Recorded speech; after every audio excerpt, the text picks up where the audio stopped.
Gran campaña electoral del año 93. Y para recordar esos momentos estamos con el doctor Guillermo Caballero Vargas. Muy buenas tardes. Muy buenas tardes, Guillermo. ¿Cómo estás? Pero muy bien, encantado de saludarte. ¿Cómo está todo? Igualmente. Saludo a toda la audiencia. Muchas gracias. Decime una cosa, doctor. ¿Qué recuerdos te trae hoy 30 años de la fundación del Encuentro Nacional? Y recuerdo a los amigos, con quienes fundamos el encuentro. Ay, no sé por qué razón, en un momento dado se dijo que el fundador era yo. En realidad los fundadores eran varios, o muchos casi te diría.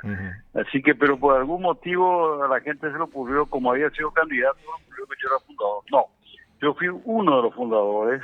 Nos reuníamos, es cierto, en Y mi la figura casa, principal en ese momento. y sí, pero claro, pero en definitiva, no es mérito propio, ni mucho menos, o mejor, no hay equivocación en solitario, en todo caso nos equivocamos todos. Acertamos o nos equivocamos todos, pero no yo solo. Bueno, algo lo han acertado porque tiene 30 años.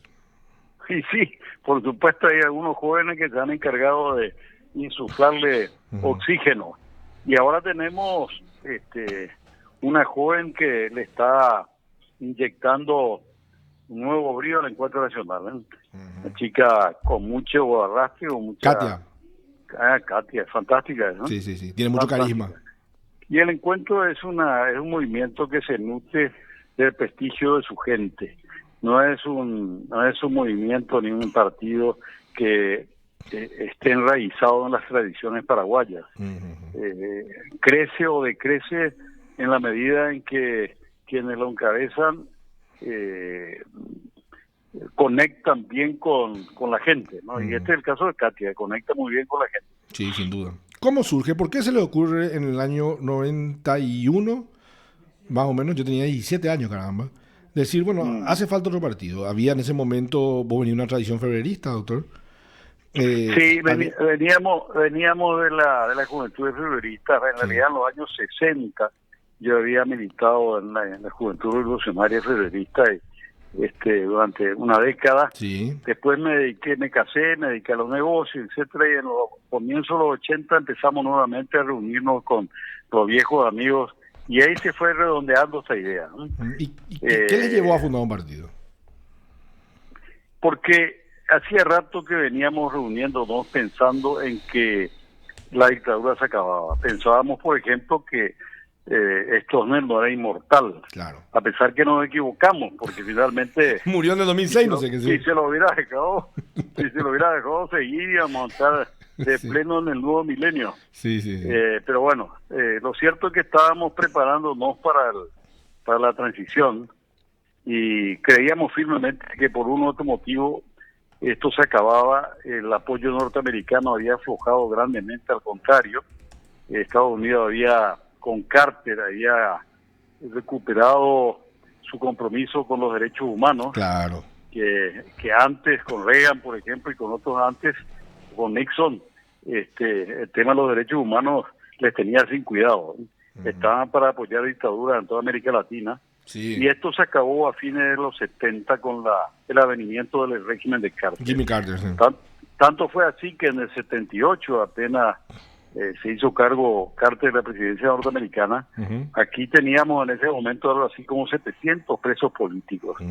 Para el mes de junio quedaban unos pocos comunistas y este mayor que había sido acusado de participar en una conspiración.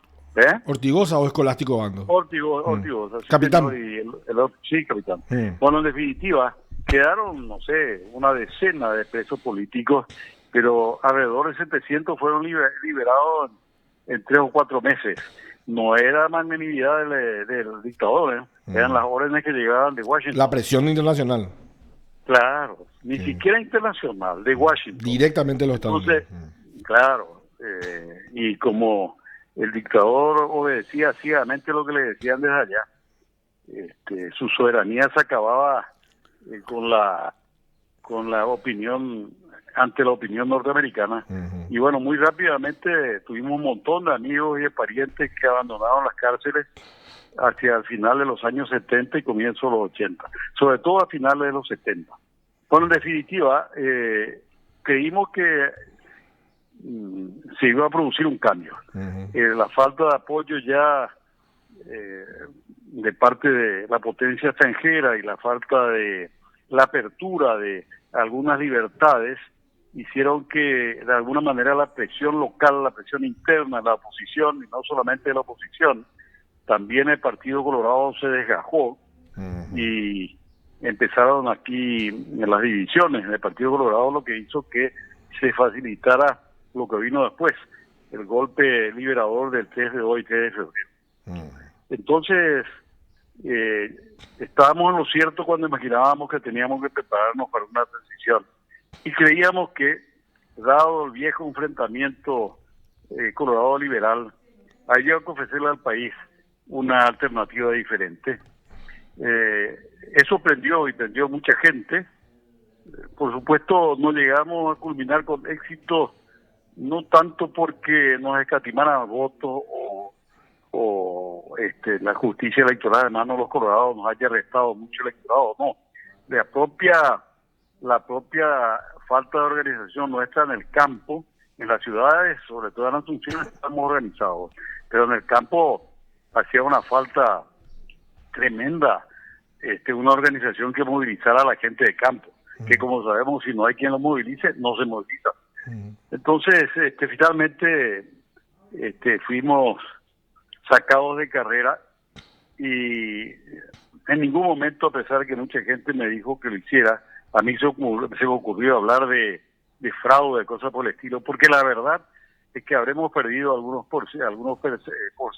percentiles de votos, digamos, en vez de 23,5 podíamos haber llegado quizás a 27, pero de todo modo el resultado final era el mismo. Así que así fueron las cosas. Te vuelvo a repetir, los fundadores fuimos varios. ¿Te acordás de algunos nombres? Provenían del Partido Federalista, de la Democracia Cristiana, incluso del coloradismo, disidente. Y sí, me puedo acordar, por supuesto, de algunos ya no están con nosotros, como por ejemplo Luli Andrada, un gran tipo, sí, señor. José Burró tampoco está. El que está así y haciendo una meritoria gestión en relaciones exteriores Euclides. Estuvo desde el momento mismo en que empezamos a hablar de esto. Además, esto venía hacía tiempo que, aunque Euclides era menor que yo, sin embargo, hacía tiempo que cultivábamos una amistad. Con él empezamos esto y con otros, como te digo, esto que acabo de mencionar. Sí, está bien, son algunos de los históricos. Algunos de los históricos, hay más que te puedo decir, Rafa Casabianca, bueno, muchos otros, pero ya no, mejor no empezar a mencionar. Siempre te vas a olvidar de alguno, ¿verdad? Y entonces la cosa no va a estar decime bien. una cosa, ¿y qué opinás de aquellos que criticamos en su momento que, bueno, de no haberse unido con el Partido Liberal y haber desperdiciado una oportunidad muy importante en el 93 de ganar al Partido Colorado? Y vos sabés que tanto era nuestra convicción de que eso no era así, que lo primero que hicimos el 10 de mayo del 93 era decir públicamente que en el 98 apoyábamos un liderazgo liberal para la presidencia de la República. O sea, yo personalmente y muchos otros no estábamos convencidos, seguíamos pensando que por uno u otro motivo un candidato liberal no llegaba, pero ofrecimos toda esa colaboración. Uno de nuestros mejores hombres de la época, que tenía además cierto arraigo popular, Carlos, fue como candidato a la vicepresidencia. Así que hicimos... hubo un aprendizaje y una autocrítica. Y claro, hicimos lo necesario para intentar con el encabezamiento liberal llegar. Muchos éramos escépticos, pero había que intentarlo. Y efectivamente tampoco dio. Y esto se puede comprobar, definitivamente se comprobó en el 2008, cuando el liberalismo apoyó decididamente a una candidatura independiente como la de Lugo, y finalmente se llegó. Es cierto que las circunstancias favorecieron porque el Partido Colorado quedó medio en crisis, con el enfrentamiento de Duarte Frutos y Castiglione. Claro, sí. Entonces, eso ayudó también. Y aparte de esto estaba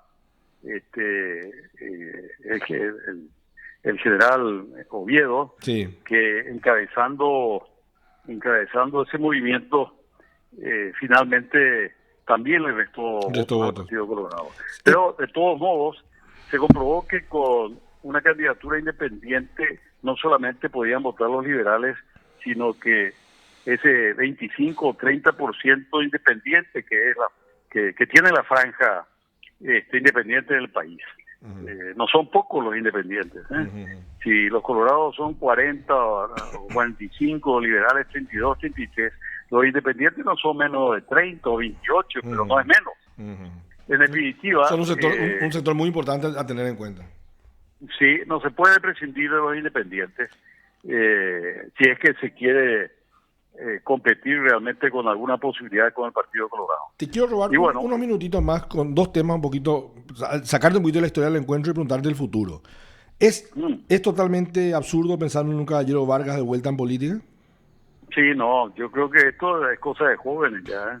Usted es joven. Yo le agradezco, por ejemplo, a Fernando Camacho, que ha tenido la entereza y la constancia, incluso comprometiendo sus pocos bienes personales, manteniendo con vida el encuentro nacional.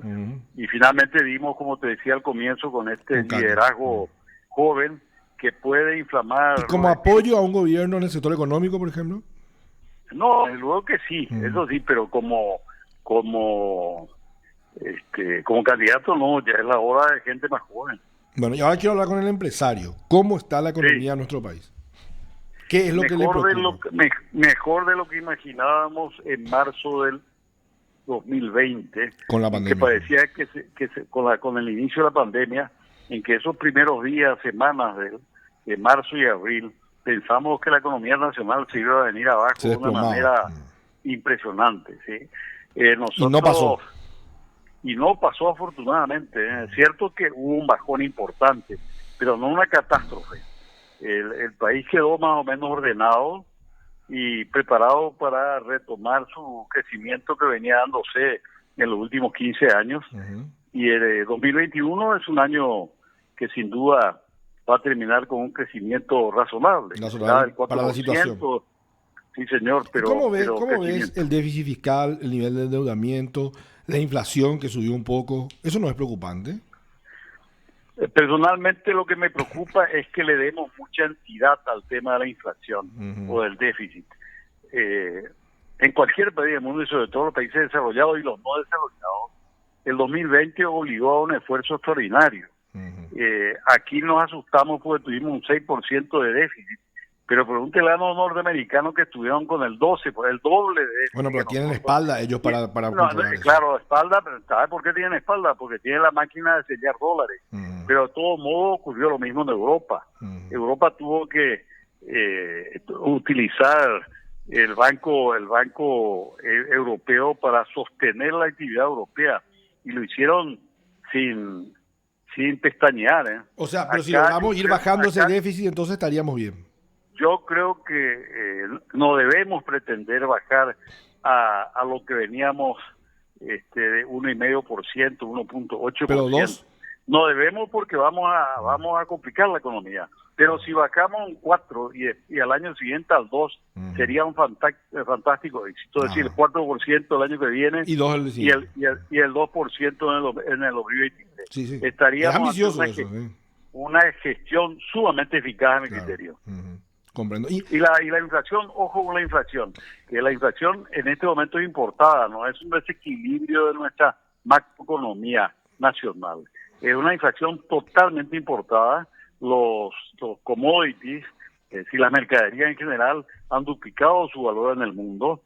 Donde mire vas a ver una duplicación o por lo menos un 50% de apreciación de la es un fenómeno global en todo el mundo.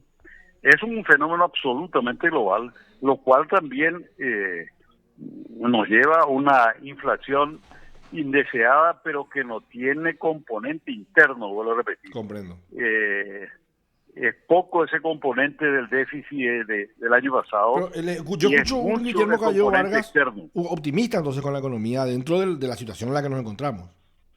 Y mira, manteniendo nuestros niveles de pobreza, soy optimista. Lo que ocurre es que esos niveles de pobreza que tenemos en el medio plazo son insostenibles. Entonces, no puedo ser muy optimista desde el punto de vista social.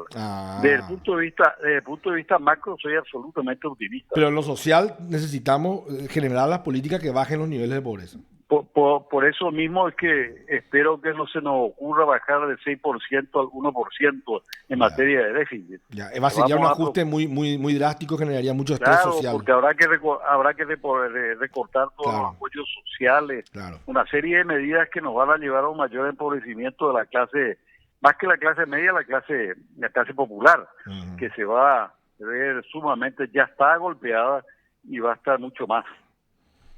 Finalmente, ¿cómo se ve desde el sector empresarial al sistema de justicia paraguayo? ¿Transmite confianza? ¿Hola? ¿Hola? Se cortó. Qué pena. ¿Hola? Bueno, ¿estamos al aire? De golpe se le perdí. Qué pena, quería hacerle esta última pregunta. Bueno, se nos va el programa. Qué pena.